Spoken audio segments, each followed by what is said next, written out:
going on? Hey, how's it going? Good, man. How are you? Not too bad. Thank you for doing this. Thank you for having me. Of course. Cool. So, yeah, our podcast is about your journey in the music industry and starting Social Animals and how you guys got to where you are now. Cool, man. Again, yeah, thanks for doing this. Whereabouts are you in the world? I'm in Nashville. Oh, Nashville. Cool. Are you from there originally? I'm from Minnesota originally. I live here now.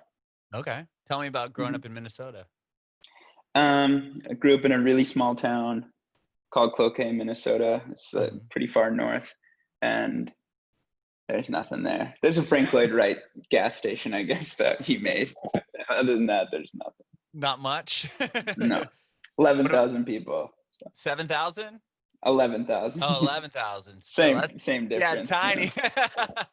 A lot of musicians in that town? No. Oh, yeah? So how about you? How'd you get into music? I always loved it, and I was always like writing pretty much for my whole life. And then I was singing in the locker room of like my baseball team, and they were like, "You should join choir," and so I did. Oh, really? That's how I started. Yeah. Do you remember what you're singing? I was singing. I think it was Regina Spektor. It was. Yeah. Breaks my heart. That's. How old were you when that happened? I was in 11th grade, so probably 16 or 17. Okay, yeah. So you were playing baseball in high school and stuff? Yeah. I was all sports up until then. That's all I cared about, was sports. And then how did you, like, when you started singing in 11th grade, they said you should join the chorus for what, like your senior year? Yeah, for that junior year or whatever, I basically went in and tried out, and they just like put me on like the honors choir right away and stuff. Wow. And so like I got really obsessed with it pretty quickly. That's cool. Did you play an instrument at that time? No. Okay. Tell me about picking up you play a guitar now for Social Animals. Tell me about playing guitar. Is that the first instrument you learned? Yeah, pretty much. I was actually on a choir trip to New York, and they had like, there was we had to do a show basically, and I had seen a guitar in a shop that I really liked while we were walking around, and so I skipped the show and went to the guitar shop and called my mom from the guitar shop and begged her to get me this guitar, and she eventually gave in, and I went back. That's so funny. They were very, very mad at me. That was the one show you guys had in New York, and you bailed on them? We had a few. So there was like the honors choir one, and then like the regular choir one, and I just didn't go to the regular choir one. And I was an integral tenor part that was just not there. Not there during that show. When you got the guitar, was it just like you're obsessed with it, and was it from there on out? Yeah, pretty much. I just played all day for a long time. Yeah. Did you take lessons or all self-taught? No, I didn't. Yeah, I just learned the chords from a friend, and then that was it. Some power chords, or were you just playing, like, what were you playing to? I think I was trying to play like "I'll Follow You Into the Dark" and stuff like that. Oh, probably, wow. honestly. More intricate Death Cab, huh? Yeah. Oh, yeah. Not just like Blink or some 3-chord song. I was definitely into Blink-182 too. So that's awesome. Okay, so you get this guitar, you get home from New York, and then what happens next for you musically? Basically it's just practice mode on the guitar for the rest of high school. I went to college, and then I started to get really obsessed with it, and I went to college in Minneapolis, and then I came back to Duluth, which is right by Cloquet, and went to college there. And then I started playing like live shows with Tony, the guitar player that we have now. He was from the area, and so we were kind of the only two that were doing anything, so we just Oh, joined together. Mhm. yeah. And what were you guys doing? You're playing like as a duo? Yeah, And like, what were those songs? they were bad ones, and anything we could possibly learn. We were mostly doing it for free drinks at that point. Okay. Like Tony was really, really good. He went to Berkeley, Oh, wow. so he was already like really good. So it was really easy to play with him. And Mhm. so we would just, we became fast friends, and then we both had a mutual love for alcohol, and so we basically did it that way for like the rest of college, pretty much. Okay. Just the two Playing of house you? parties. Yeah, Boyd the drummer joined eventually, but we actually tried to kick him out because we didn't like him and we didn't like how he was playing, and we tried to Man. fire him, and he wouldn't get fired. So he wouldn't He's accept. like, no. Yeah, he was like, "Nah, it's all right," and I'm like, "No, like we're just gonna do it tonight, like just us two." And he's like, "Okay," and then we'd just show up, and he would be there setting up. And so he started becoming part of the band as well. Never left. I'm sure I'm sure he's a close friend now. If you guys Oh, had to stick in a van with him for he's a tours very close friend now. that's funny. Did he know that you guys were doing that to him? And he was just like, you know what? Yeah, I don't care. yeah. He was sad and angry, but he just like didn't let on. And Uh-huh. I remember we played a radio show and we didn't invite him, and he was like, he was just so sad, because we didn't want him. It wasn't like a mean thing, really. It was just like, this isn't gonna work. Like, this is not gonna work. But he made it work. Yeah. Wow. A radio show. So, were you guys social animals at the time, or just playing No, together? we were just playing together, and it was like a radio show at my college at Oh, like the UMD. college radio. Okay, Yeah. Mm-hmm. that's cool. What did Tony study at Berkeley? If you don't mind me asking. Guitar and what was it, business. I like. Music I business. think like booking stuff. He had a booking internship. Oh, cool. Yeah. We Did that? were self-booked for. Oh yeah, it helped a lot. I was gonna say And that probably helped quite a bit with getting tours and shows. yeah, the best part was that he had an internship at a booking agency whose name I won't mention, but he was leaving that booking agency and he took their entire database with him. So that was our database for like the rest of our touring. That's amazing. Yep. So Oh he my God. downloaded it at work and took it. Took off. And and Oh then man, we used it forever. that's so funny. Okay, Uh-huh. so like with him doing that with the booking agency, like when did you form Social Animals? Like, tell me how that all kind of That unraveled.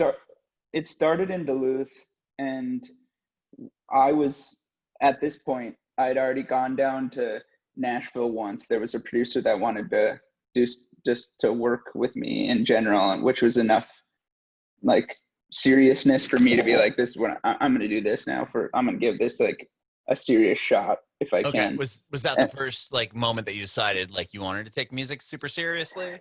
I think I knew the whole time that I was just eventually going to do that, and then like through college, and then that was like the deal breaker. I was like, okay, I'm going to finish this degree as fast as I possibly can and go.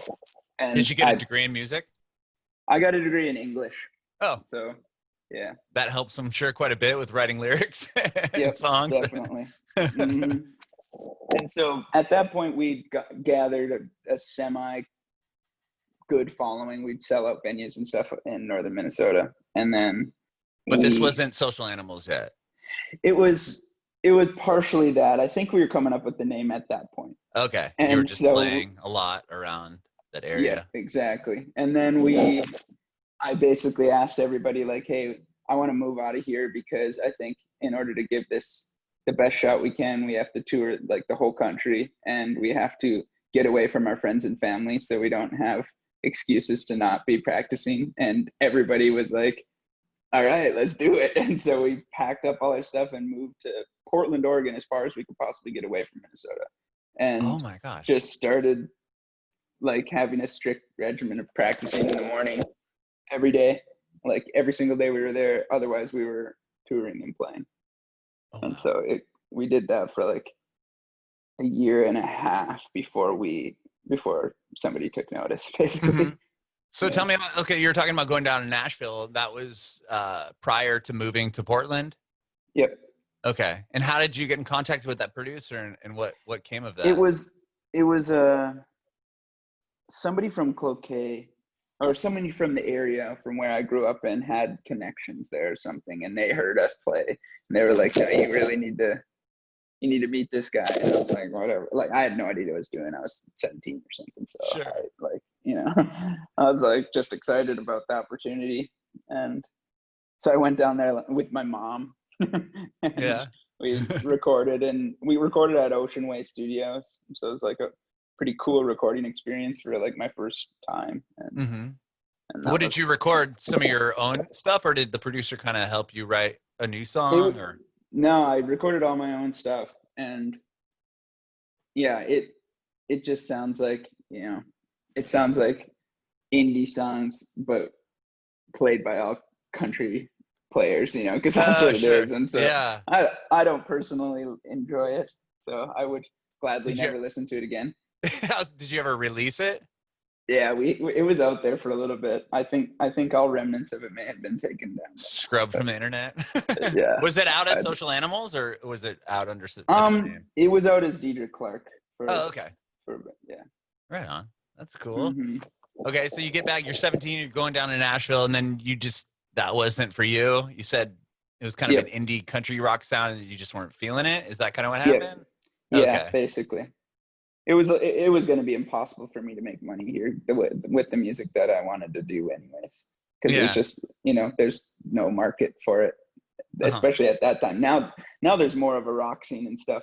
And there probably was back then, but I was too small for to be serious. But you're back in Nashville now, so something must have resonated there. Yep. That's cool. Well, okay, so you go back home. You're 17. You go back home, and you're doing Social Animals. You tell me the story about how you guys decided to go. We need to get away from Minnesota. We have to go all the way to Portland. Like, what was that? We'd done one tour. Tony was in another band at the time too, and so he'd been touring like the Northeast and a little bit of the West already. So he kind of knew how to do it, and we had no idea what we were doing. And so he booked a tour for us out to Portland, and it was our favorite stop on the way. And then we came back, and we were just like, should we just move there? And it was really fast. Like everybody said yes, and then we just packed it up in this big caravan of like 10 people, and like just found houses there, lived just drove there. out. Yeah, that was what we did. It was insane. Can't believe we did it now. Yeah, so you get to Portland. Did you have to find jobs out there while trying to do the band? Nope, that was the other stipulation, is that we wouldn't make money from anything else besides music. And so we didn't get jobs, and we just played shows. And so we had to play like 270 a year. And so we were playing all the time. Like 270. Is that you figured out that was the number to we have it all, like Tony has it all in a Excel Google spreadsheet. Excel sheet. So we were counting it. I mean, through 2014 to like 2016, we played so many. It was crazy. A lot of Portland, or just a lot of touring? Just a lot all over. We tried to do every state. I think we got now we probably have done every state besides Alaska and Hawaii, I think. But we did most of them during that time. Wow. it was nuts. It was really crazy. And we just play for like 4 hours, anywhere that would take us. And would you do like covers and stuff? Like just do whatever you could to make money? Anything that we could think of to do, we would do. What covers would you do? Just anything that you thought people would like? We did a lot of covers that people wouldn't have liked. We were a bad cover band. We were doing like album cuts instead of we were doing like obscure John Prine songs and like stuff like that. And the right people liked it, but Right. most people hated it a lot. Yeah. And so we had some people that really latched onto it early, just I think because of that. And then most people were like, Yeah, they're like, play Sweet Child of Mine or like something Yep, that they can for sing sure. around to. Yep. Oh, yeah. funny. Well, okay. So you're doing that for a while, and then what was the what was the next turn, like next milestone in your guys' career? Yeah. So we'd been touring like crazy, and we were starting to get tired, and we knew we were getting really good, and like playing shows was just second nature at this point. And we had the whole traveling thing down. We never got hotels, which is how we survived monetarily, basically. And so Just we were sleeping in the van or on people's floors and stuff? almost always in the van.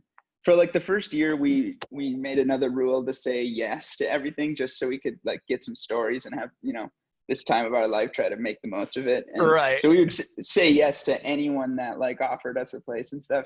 And 60% of it was funny and good, and then like 40% was just horrible. And so we were like, let's just stay in the van for now. But anyways, we were doing that, and we were on show, like we played a show in Nashville, and somebody wanted to interview us, which never happened at that point. And so it was a girl's blog, and we were like, well, we might as well do it. And she worked for a management company here in Nashville called Hard 8. And whatever, she was like, I want you guys to I want to get you guys on our management roster as much as I can. And I'm like, that would be awesome. And then, time goes by, 4 months go by or something. And it's like, okay, well, I don't even remember this person anymore. And we're on show like 220 of our year and just worn out. And I'm starting to like really lose steam. And so is Tony. And we're like, we were so ready to do this forever. And it was starting to get really hard. And so we were in Colorado, and we had a friend there who had acid, like LSD. Yeah. And we were like, let's try it. We've never done it before in our lives up to this point. So we go into the mountains, drop acid together. We're walking around. Tony starts to like, it's too intense for him. Right. And so he starts tripping. to like, yeah, he's like, I don't know, man. He's like, I feel like rocks are starting to float around me. I remember him saying that. And I remember being like scared of people's faces. And I was like, all right, let's get you out of here. And so we go to the van, and it's not like I'm, doing the greatest either. Like I'm tripping hard. And so like I get a phone call from this girl that did the interview. And so and Tony's like, don't answer it. And I was like, I'm gonna answer it. I answer it. Yeah. She tells me that they want to sign us, and that like, his name's Rich Egan. He started Vagrant Records. Vagrant Records, right? Yeah, I know the name. Yeah. And he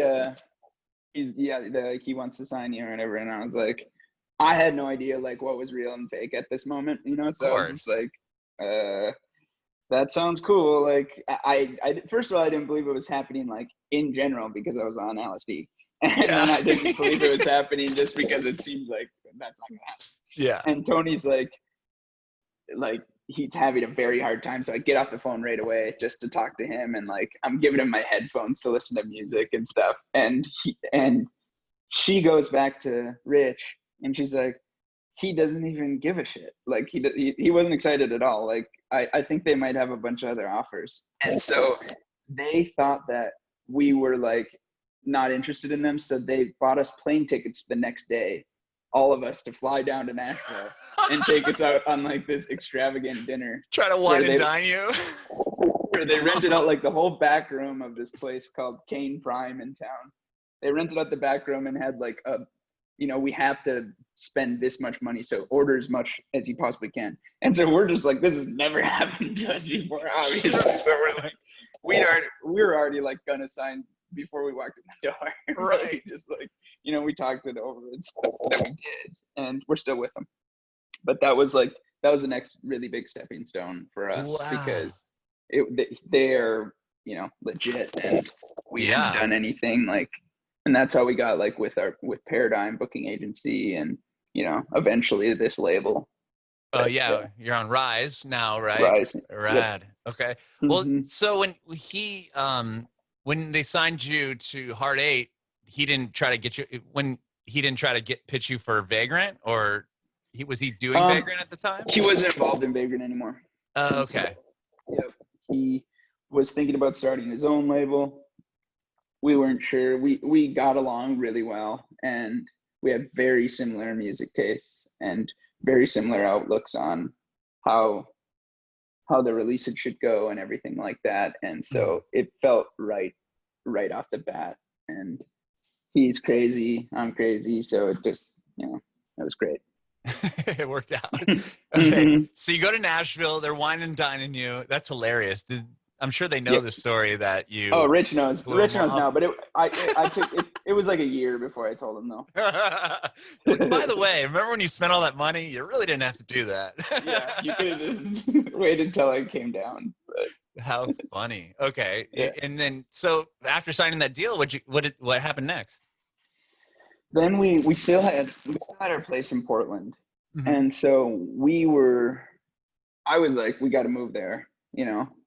We can, but like at this point, you know, we still had a lease. Still had no money, and our van was breaking down. All this stuff was happening all at once. While we were out there, all of our gear got stolen.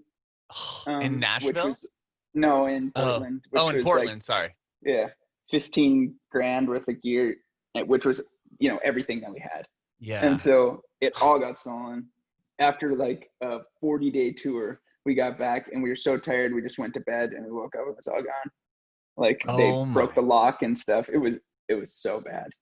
And luckily a bunch of people, you know, pitched in and helped us, and we eventually actually got it back somehow, which was like unheard of. You got all the equipment back? We got all the equipment back. Did they find who stole it, or did somebody pawn? Yeah, they did. They found who stole it. We were playing a show with all new equipment that we bought, and like now we really had no money. Like actually, like, you know, we don't have any. Yeah, you had to get your gears so you could actually start making money again. Exactly, that was it. We had like so many shows still booked, and that we had to play. Is the only way we made money. And the police called us while we were playing, and we quit the show and left the show. Oh, they really? They took us to like this place where they found somebody's trunk open. Like they pulled somebody over and opened their trunk, and it had like 2 of our pedals in it and a pedal board. And we were like, that's ours. And they're like, okay, we're going back to their house. We go in like this high-speed thing back to their place with the cops. You were with the cops? With them, yeah. And, like, and following them. And we get there and they like are flashing in the garage and stuff, and then they like blink over to us. I'm like, does that mean we go over there? Does that mean like don't come over? Yeah. Like we went there and we're armed. Like, yeah. Exactly. There was a bunch of other people's stuff and like almost all of ours. I didn't get any of my stuff back, which was too bad, but mine was like the PA, the Bose PA, so they like got rid of that right away. Oh, like right. pawned it immediately. Sure. Anything with like a good brand name on it. A good logo. Yeah. Mm-hmm. And so then we got our stuff back from that. And did they steal like your guitar and stuff too? It was everything. Yeah. Was your first like did you have like your first electric guitar in there and stuff like experimental stuff? It was Roger's first bass that he'd ever had. It was Boyd's first like custom kit, and it was crazy. It was so bad. So they found the guy though that stole it. They found him, and we got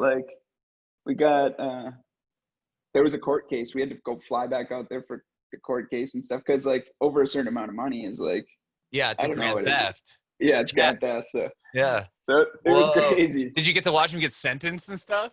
No, we were on tour when it happened. We had to line it up with the tour. And my gosh! So you could fly back to see it and go back. Exactly. Yeah. Did you have to testify in the court? Yeah, we had to go in there, but you know, I don't know if you've ever been involved in like a court case, but I got hit by a drunk driver about 10 years ago, And Wow. when he was being tried, because like I got like my car hit him, but then like a bunch of other cars, it happened on a freeway. It was absolutely insane. That's But terrifying. yeah, but a couple other people were crashed as a result, and they like there's injuries. So it was this whole thing. And like if you're Hmm. drunk and with injuries, it's yeah. So I had to go Yeah. in and like point the guy out. They're like, "Is the guy in the room that hit you?" And I'm like, "Yeah." They're like, "Can you describe what he's wearing?" And I'm like, I feel so bad because I'm just looking at the guy sitting there. I'm like, "Oh, he's got this on," and yeah, it was just Yeah. really odd. And I figured they probably made you guys do something similar, or no? We no, because they caught them right away, and so Okay. like they were, and it was like, it was very drug related. So it Oh, okay. was, yeah, it was like Like there was a buying whole heroin or thing. something with the little Yeah. gear. Okay. Yep. There was a whole thing happening. So they basically just took us in to like a small little room, and we're like, Oh, you. They went down the list and stuff, and that was sure. basically it. But yeah, it was a really, really weird experience. Oh my gosh. So then you fly back to the tour and just carried on. Yep. Yeah, we're back on the tour, and we carried on, and then we used that money that we'd gotten from people to do an album. We did an album at Modest Mouse's studio in Portland, Oh, and wow. That's rad. yeah, it was sick actually. The only reason we got to do it was because we were obsessed with Deer Tick. Do you know that band? I know the name. I don't know their Yeah, music, but I know the name. yeah. Deer Tick had just put out an album at the time, and I loved it, and I wanted to find out who produced it. We found the producer, cold called him, asked him to produce our album. Turns out he lives in Portland. Whoa. So he actually wants to do it, and he's friends with Isaac Brock from From from Modest Modest Mouse. Mouse. Yeah. And so we get to go into like their private studio, and they had like all the lyrics, like handwritten lyrics from like this last album that they came out with and stuff, like just sitting Oh around. my It was God. nuts. It was, and like we used all their gear, and then we scrapped that album because we didn't like it anymore. But Oh, really? yeah, Oh my. But wow, you got to record there? Did you get to meet Isaac and stuff? they Or were was he on just tour around? for like head. What was it, like the Lampshades on Fire, that album? Oh, sure. Strangers to Like Ourselves, I think it was the yeah, like record. the Yeah. first one that they'd done in like 10 years. Yeah. Yeah. Because that And was the so return of them when they didn't have Johnny Marr anymore, and I think, yep, right? Yeah. yeah, and But so they were gone. They were on tour. That's why we got okay. to use their stuff. That's rad. But oh, so you recorded the whole So record and you didn't like it at the end? Like what happened with it? we we kind of, that's basically how it went. Was we were changing style really quickly and getting into like the stuff that we're making right now, Mm-hmm. and it had got, that stuff had was more acoustic based, and the writing style was different, and I was writing from a different place. And then Mm-hmm. we tried out, actually the song that just came out, Something to Keep Me Awake. We Mm-hmm. tried that song out that I'd written, and we were just like, oh, this is what we're supposed to sound like. Like I don't even want to, like I don't want to put the album out. And we didn't have a Oh, label yet anyway, sure. so it wasn't necessarily like a huge deal, besides that we'd spent so much money on it, and like but it was a very good thing in the long run, I think. Mm-hmm. It's And all then experience that helped us a lot. and I saw and this is just based off your Wikipedia, so I don't know if it's set in stone, but you had Chris Carrabba work on one of the songs. Was that on that same record, or is that on the new stuff coming out? That was on Something to Keep Me Awake. He was working on it with us. Yeah, We with did it his. at his house. Oh, okay, okay. Mm-hmm. We'll get into that part then. Okay, I wasn't sure if that was clumped in with the Modest Mouse era. No. Okay, okay, okay. So you put this record together. You didn't like how it sounded. You scrap it. But you didn't have a label at the time. You still had the management company. And then Yep. what'd you guys do after you scrapped the record? Did you start We over? Or you started with a new sound? we did a little EP, released that, and toured on that for a little bit. Mm-hmm. And that had like the some of the songs that were on that Modest Mouse record, and some that like were older songs.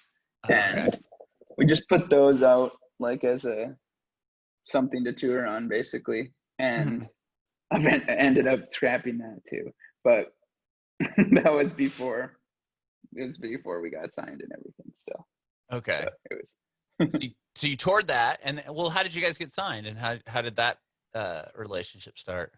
Yeah, that was so we went on tour with Dashboard, Confessional, and the All American Rejects for like a whole summer all over the country. Jeez. And And how was that? Was that through your management company, or how'd you guys yep, meet up? yep, that was through the Okay. management company because they knew that we needed to get on a big tour so more eyes could see us and get Sure. more serious. And so that was crazy because we hadn't done anything like that at that point. And so we were just so stupid.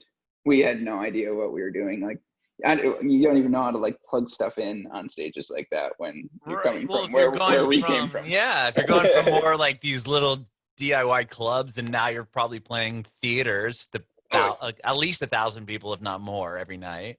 oh yeah, it was like 5 to 10, and Yeah. they Jeez. were like outdoor amphitheaters, and Oh so yeah, we All American Rejects are on the tour too. I'm thinking yeah yeah Dashboard only. I'm like, Dashboard could easily sell 2,000-3,000 tickets in every city, but yeah. with them also, yeah. Mm-hmm. Oh my God. Okay. Yeah, and the main came on after a little while too. Oh my God. Yeah, it was crazy, and it was our first time ever being on a bus and stuff, and like we played some clubs up to that point, but no joke, they were like self-booked, like bars, like bar restaurants, anything that would take us. So Right. we were bringing our own PA to the places all the time, Oh wow. and Yeah. so we're just like we What is don't this? know what we're doing.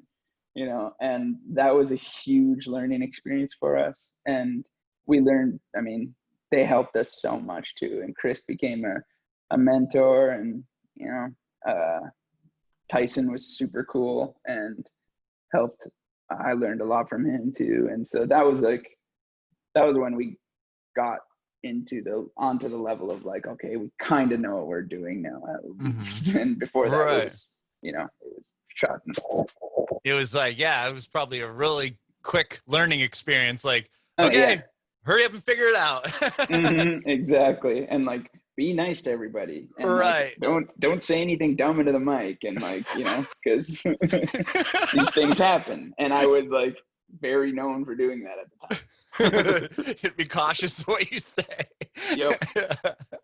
Wow, how incredible! And then after that tour with Dashboard and All American Rejects, is that how you guys got the deal from Rise? It took a little longer than that, Okay. but we wanted to self-produce these songs exactly how we wanted to do it, and Rich wanted to be involved, and we had a friend named Jeremy Hatcher who is an engineer. Mm-hmm. And so we found a studio in Nashville that we basically just took over for weeks, and we slept there, and we just put together this record with like The Cure in mind, and like The National, these bands that I had become very obsessed with, War on Drugs. And we're just like, we're not going to leave until like these are exactly how we want them, and then we're not going to change them for the label. That was like the whole thing. And so I was like, we're going to have it done and then shop at the labels, and then they're going to have the incentive that they don't have to pay for the record to happen. They just have to put it out. Exactly. Yeah. And so that's what we did. And Rise, the head of Rise and some other people flew out to Nashville to Rich's house to hang out with us, which was like a really good sign for me. I was like, wow, they're willing to like do the whole deal right now. And they came out, they talked to us, they said, we don't want to change a thing. Like, if you want to work with a producer in the future, we know a lot, but like you guys already did this by yourself, so I don't even know if you want to. And it was just like, they're saying all the right things, and the deal was super good, and they were, really nice, and just didn't seem like a big label, like the scary big label stuff that you Right, but they do have told. Right, but they have the backing of big label, which is Oh nice. yeah, I mean they're a big label. That's what I mean. They're big. I was expecting them to be different. That was Right. all, you know. And they Oh, were got it. really Yeah, cool. yeah. Hmm. I was gonna say their And so, talent is pretty top notch, but they are still like an indie, considered a yeah, part of an indie, but exactly. They're owned by BMG now too, which is really really big. And so yeah, that massive. it was really cool to see that there was this core group of people from Portland. That's where they were anyways. And so it was, you know, it was nice to just realize right away that like, oh, this is where we want to go. Yeah, you're And kind of I in the know right it's place. like a rock metal kind of label known for that, and they were looking to expand, and I was just like, let's do it. Let's do it. Wow, that's awesome. And so Yeah. so the record that you recorded there, they picked that up, and then you've been releasing songs off of that album. Off of that, yep. Got it. Okay, so then the first track you put out was Bad Things. That was the first song that you released, and then that was done with Rise Records. Yep. Okay, what was the reasoning behind choosing that song? I think we had the first 3 songs that we were going to put out kind of planned out, and that was one that I felt like, you know, it wasn't by any means the radio ready song on it, but it was going to give people an idea of, you know, this is the lyrical content that we want to focus on, and there's still like, you know, there's still a catchiness to it, and so I just wanted to kind of give a taste before, you know, I didn't want to put out a song that I thought was you know, one that I thought was maybe a better song for more people, like, you know, more radio ready or something, before we had anything built up. And they obviously, they were way ahead of me on that, you know. That's just like 101. So they're like, well, yeah, obviously we're not gonna obviously we're not gonna put out your best song right away. You little kid. I'm like, yeah, okay, never mind. You guys can do it. Yeah. But wow, and then you got to work with Chris on the record as well. How did he come in? He just showed up to the studio one day to help you, or did you have something planned with him, or how did that happen? No, yeah, we'd had something to keep me awake, done in 4 or 5 different versions at this point, and we wanted to like make the final version. And he was like, just come over to my studio, and it's at my house, and you can just hang out here and we'll get it done. And we called in Paul Coldery, who is the guy that engineered the first 2 Radiohead records and a bunch of other sick records too. And we eventually went out to his house in New York and stayed there for a few days and recorded with him. And then he came to Chris's with us, and that's when we finished the song, and Chris put vocals on it. And you know, he does like backups or something on the track. Yeah, he's doing the harmonies. Yeah. That's so rad. He's such a nice guy. I've got to meet him a couple times, and he is so nice. Very nice. Very, very nice. Yeah, I couldn't believe how nice of a guy he was. I was like, whoa. I remember seeing Dash, like, before he had a band, he played this like teen center here in San Diego. And it was like probably held 150 people, and he opened for Alkaline Trio. And he played on a stool, and it was so bizarre because I'm like, oh, this is the guy from Furthest Things Forever. Or yeah, that was what he was in. Yep, that was it. Yeah, yeah. And then I didn't really click. And then the next time he came back was when he released Places for the hit record. I can't think of it now. The Places You Come to Fear the Most. Yep. Yeah, okay. So he put that out, and he was playing like a massive. He had a tour bus, and like he was playing a way bigger room and headlining, and it was cool to see that, because when I saw him early on, I was like, this guy's voice is like insane, and nobody was really doing that acoustic emo stuff to the extent quite yet. So yeah, I know all about that tour with Alkaline Trio from Rich, because he was putting that on. Oh really? Oh yeah, because it'd be Vagrant. Oh yeah. Yeah, and he was like, it might have been the specific tour you're talking about, or one before it, where he went out to watch, and they were like done signing people, Vagrant was, and then they saw him on a stool with an acoustic guitar, and they were like, all right, let's do it. This is the guy. Yeah. Wow. Because I want to say that he had a demo that had hands down on it acoustic. Oh wow. And I had it. My buddy bought it, and because he was like, "Oh, this is gonna be good," and then he had it, and it was like this EP, and it had hands down. And then he didn't even put that song. He made that electric record and put it out on that, and it became this huge hit. But I always had known of it as just this acoustic song that like I loved. I'm like, "Whoa, this song is so great!" And then he put it together with when he started the electronic version of what became Dashboard. Yeah. But it's pretty cool. That's rad that you got to go to his house and record at his studio there and stuff. Yep. He's in Nashville, right? Or around? Yeah, right around, right outside of it. Yeah, that's awesome. Mm-hmm. So, okay. So this record, wow, that's incredible. Yeah, it's pretty crazy. It's a crazy ride talking about it now. Like talking about the whole series of events is pretty weird, actually. I haven't thought about it in a while. Well, I saw that you guys got the tour with like Angels and Airwaves. Like, tell me about that. That was cool. Whoa. Oh, I thought I lost you. That was great. They were really cool too. That was like right off the bat. Once we signed with Rise and started putting out songs, like we got that, and then we went to Europe, and those feel like basically the exact same times for me. Oh, okay. You went to Europe with Angels and Airwaves? With Ash. It's a British band. Okay. How was that? Was that the first time you toured Europe? Yep. That was very close pre-COVID. And so we got over there in February. And so we were touring 15 countries or something, and you could just see it at every border getting worse and worse. And we got stuck in Norway when Trump made that announcement and made it sound like we needed to get back in 48 hours, and we were in Norway. So all of our gear is actually still in the UK. Like at the end of the tour, the bus had to just drop it off. So we haven't had any of our stuff for the whole entire time. Really? Yeah. Oh my God. So you guys were in the UK and you were just seeing what shows dropping off? We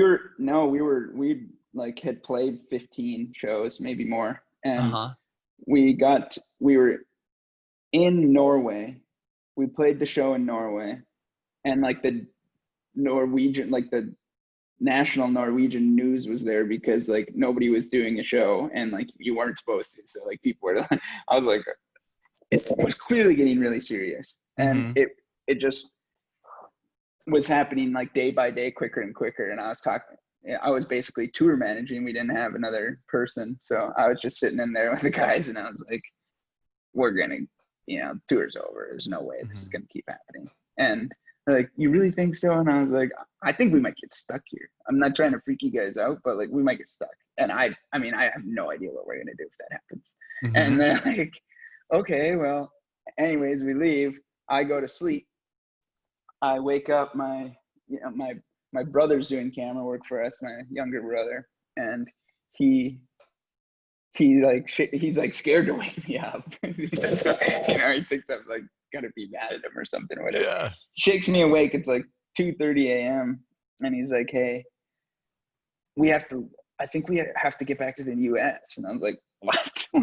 And I looked at my phone and I had 15 missed calls and 20 messages, and I was like, and my family's freaking out and stuff. I slept through the announcement. Well, the time period is probably way different. So it might be when Trump announces it at 10 a.m. and it might be 2:30 in the morning. That's exactly what was happening. And so Rich is like, "Hey, we got to get you back." And I was like, okay. Literally every other American in Europe is doing the same thing because it sounded like we needed to get back in 48 hours or you weren't getting in. Yeah, you're stuck. And so I was like, I didn't expect it to be 2 days. We're screwed. And so we're on some Norwegian freeway somewhere, and we're heading towards a ferry. We're putting the bus on a ferry, and there's a fast ferry, a 4-hour ferry, and then a slower one that's 10 hours. You don't know which one you're gonna get. And so I'm like, if we get on the 10-hour one, we're so screwed. Yeah, I was like, you got to get us tickets right now. is there an airport nearby? He's like, where are you? I'm like, no service. We're like in the middle of the mountains and stuff. And we find out like the port city, which is a very small place, but it has like a tiny airport that has like, 2 terminals. And so they, after like 4 or 5 attempts, find us tickets there. And like the zigzag across Europe all the way back is a 48-hour journey. And we had to leave all of our stuff there and just grab anything that we could with us, jump off the bus as they were getting on the ferry, and just like try to find transportation to this little airport. And it was crazy. And did you have to take like one of those little planes? Tiny plane, then like tiny plane, 10-hour layover in Amsterdam, fly again, like 12-hour layover in London, and then like trip back from London to Atlanta, which is not close to any of us. And Right. then find our way back to Minnesota basically from there. From Atlanta? Yep. Oh my gosh. Mm-hmm. Well, how'd you guys get back? You rent a car and just drive it? Yeah, I think by the time we got there, we were able to get tickets. I was so tired. It's all domestic flights. Yeah. By the time you made it back, that's good. Mm-hmm. But, oh my gosh. It was absolutely bonkers. That's crazy that you guys just made it back. Wow. Mm-hmm.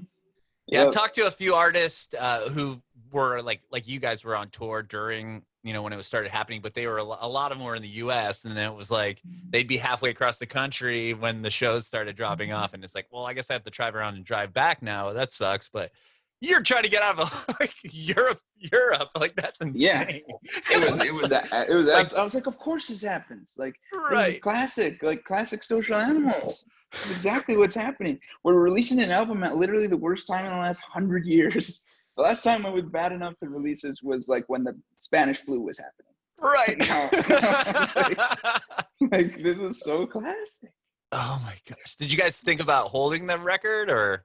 That's basically, that's the position we're in right now. And that's why we're just putting out singles. Mm-hmm. Yeah, because it would be a silly move for a band of our size, when we can't tour on it. Yeah, if you can't tour on it. Yeah. Mm-hmm. Wow. Oh my gosh. Yeah. Well, I was gonna ask you guys about if you've been doing like the live streams and stuff to promote the record, but if you don't have your gear, unless you have like acoustic guitars and stuff at home. I grabbed another acoustic once we got here, like right before the store started closing. Oh, okay. And so I've been able to do that luckily, and I had an electric back home and stuff. So I have my studio pretty much set up. So it's been nice. I've been able to keep writing and recording and everything. So thankfully. Have you been doing the live streaming stuff or nah? Yeah, we've done a few here and there, mostly like pop-up Instagram lives. We actually did like a 14-hour live stream yesterday to write a song 2 days ago now, to write a song for the Allen Ginsberg Foundation. We took one of Allen Ginsberg's poems and brought it to song basically over the course of 14 hours. So that was fun. And you did it all live on live? You did it all live. Yeah. Just you and the band collaborating and putting something together? Yep. Wow. Did you have like a time constraint? Like, okay, we're going to do it in 14 hours, or was was it? Yeah, that was it. Oh, wow. Mm-hmm. Oh my gosh. How cool. Crazy. And did you guys put the song out?